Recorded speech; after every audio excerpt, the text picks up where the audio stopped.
Hi everyone, you're back with us, and here is the signature segment of the 3-Hour News Show, See the Stories. As a citizen of a city, right, you have the right to actually also demand a comfortable city, the most livable city that you are in. What about you? I agree. Yeah. That's right, because we are actually making our living in the city.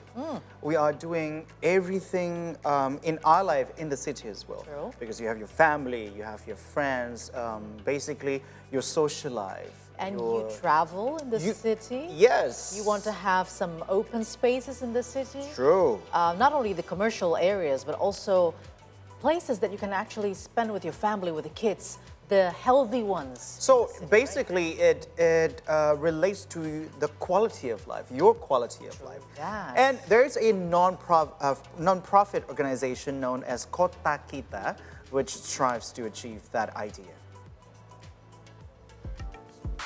Kota Kita organization seeks to bridge dialogues between the government and citizens by involving citizens, including excluded and marginalized groups. One of their projects is to revitalize an area around a school in Solo, Central Java, to create a safe and inclusive environment.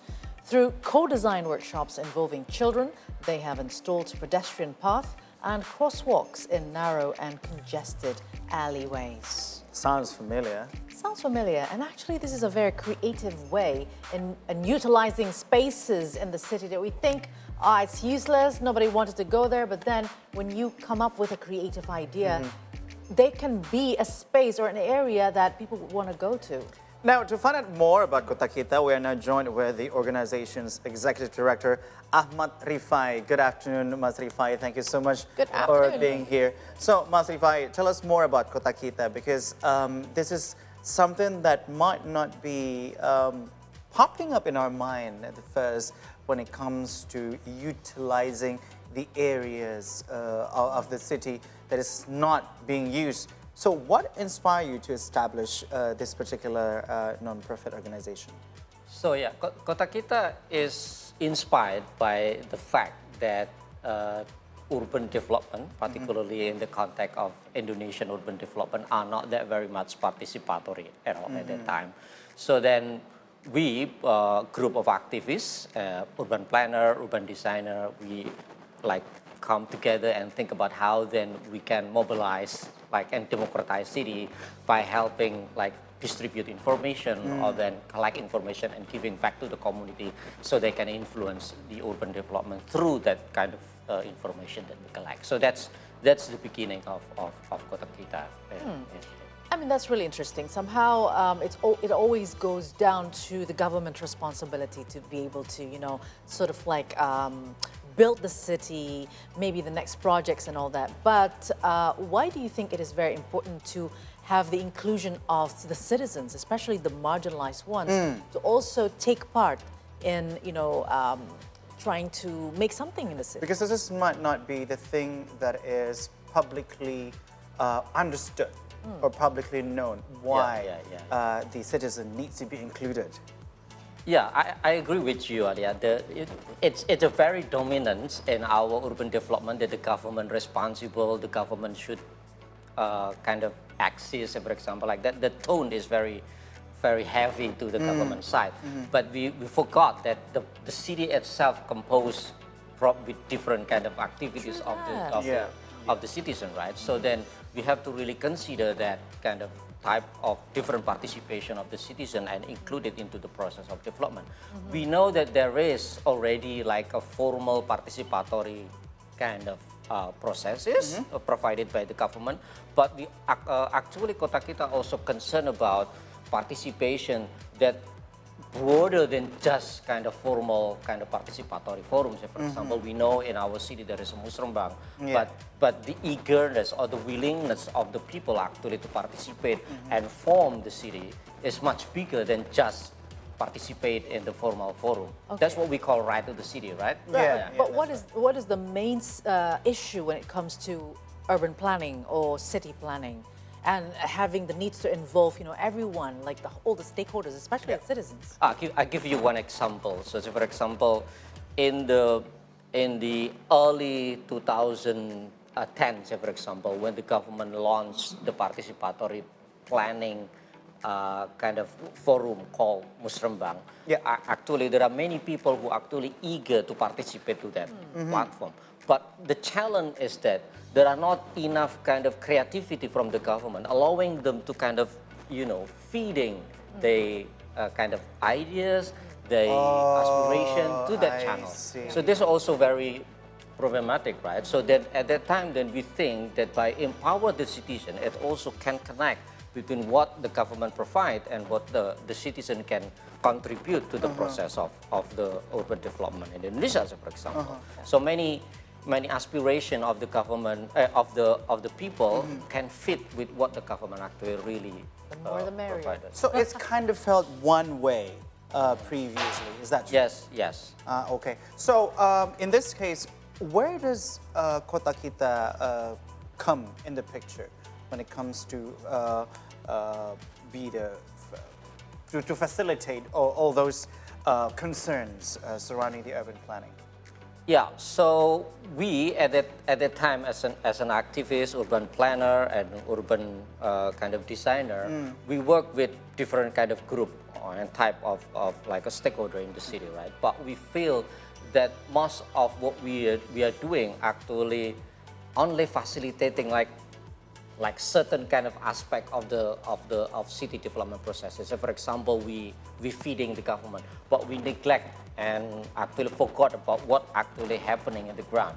So then we want to actually bring the voice, what we call in the past as the voice of the voiceless and the voice of the most marginalized up in the conversation of the city.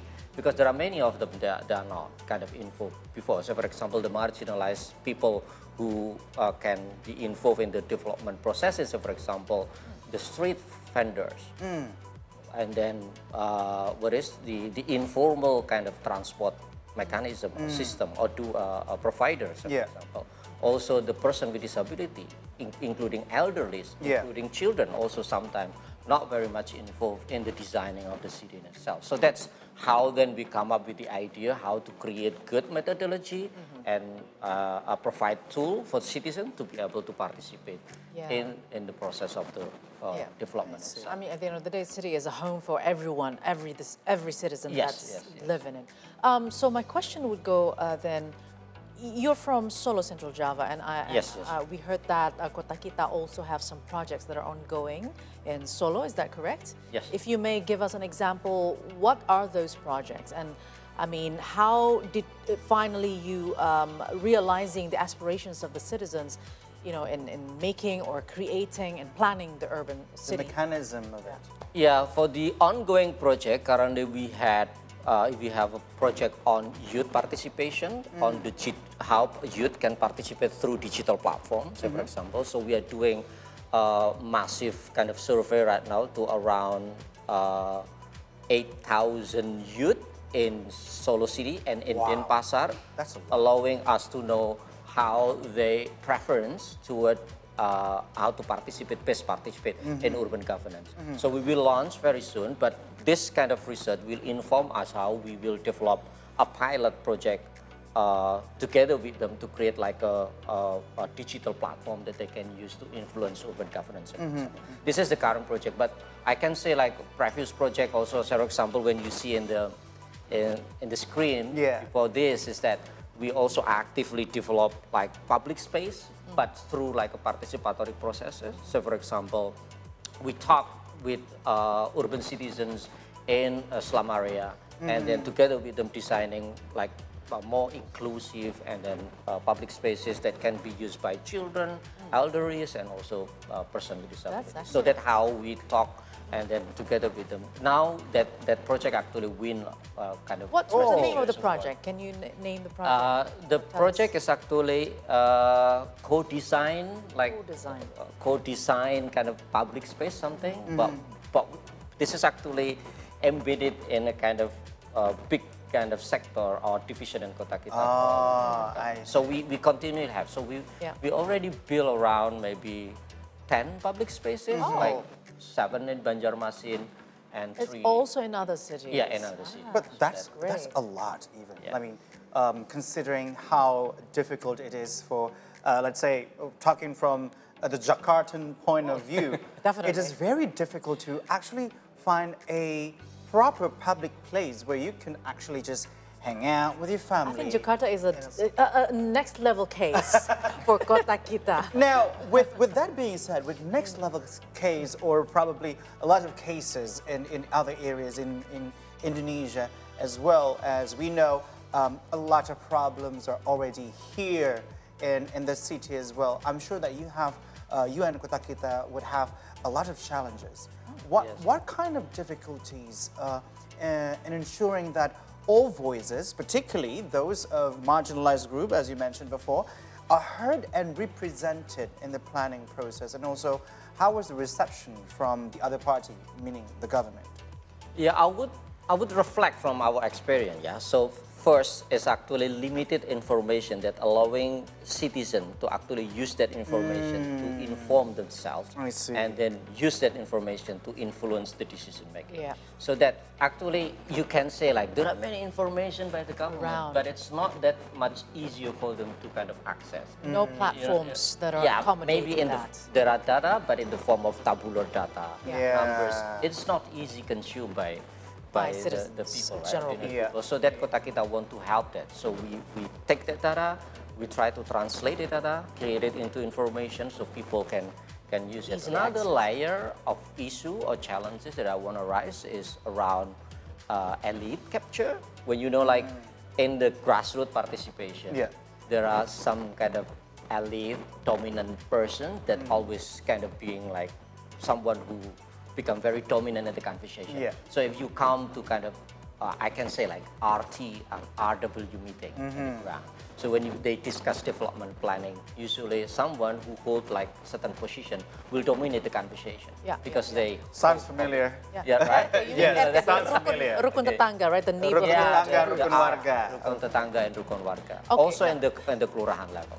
This is a very good idea, and I think everyone needs to be participating in this. But where do you get the funding? Don't you need certain amount of funding in order to make the platforms and maybe managing the data, as you mentioned, and also trying to include everyone in this sort of like movement or advocacy? Yeah, we are quite open to different sources of funding, but so far Kota Kita pretty much dependent on donor kind of funding, but we also have like type of like international donor, but also individual donor, but we have like some kind of certain condition. There is no condition for us if we receive that funding. So we have to be independent. So it's not driven by a certain agenda of the donor. So for example, we receive funding from the foundation or from certain kind of government, like the UK government, for example, or USAID, and also from private kind of private sector, private donation. So we have like individual who want to give us amount of money. So for example, when we build a public park, that's someone who donate that, but use that money to build that park. So for example, like that. Also, we receive funding from, so for example, Facebook Foundation, where people put their own money. And how do you get accesses to these funders? We actually approach like individually, but we also make a proposal. But in some kind of crowdfunding, we sometimes launch a kind of campaign. So for example, hey, we want to develop this park. So do you want to contribute? So they want to contribute at that. So in that being said, what the marginalized people and also the excluded people don't have is actually the access, the network, and also the knowledge being shared to them when it comes to planning their own city in which they live. But now we were talking about the party-to-party technicalities, right? From the people and facilitated by Kota Kita, and then government, and also all the funding stuff and so on and so forth. But when it comes to the city itself, do you have any difficulties in technicalities? Let's say there's no space, or it's a very difficult area because the previous urban planning has been doing it not right or improper, we might say? Or do you have any other situations or difficulties like that? I think when you say about that, no single city in Indonesia is actually planned. So nothing is perfect. Nothing is perfect, but the city grew Organically. And the needs come up. There is no example of planned city. It's like planned city from the beginning. Probably in Indonesia IKN would be the IKN only one. would be one a good example. Yeah. But city grow like organically. So that's what happened in Indonesian city. The challenge is that then what has happened then when we want to influence that with certain kind of idea of planning, that needs certain kind of mindset about certain what we want, say for example like that. So yeah, including like my city, like Solo, say for example, when people, what I call it is that the city formed by the people, but then when you come as a planner or the government want to influence that, you have to negotiate, right? So you have to talk with people, so you have to inform the people in order to just make it better. It's different when you build new city. From zero. Like from scratch. Like IKN. True.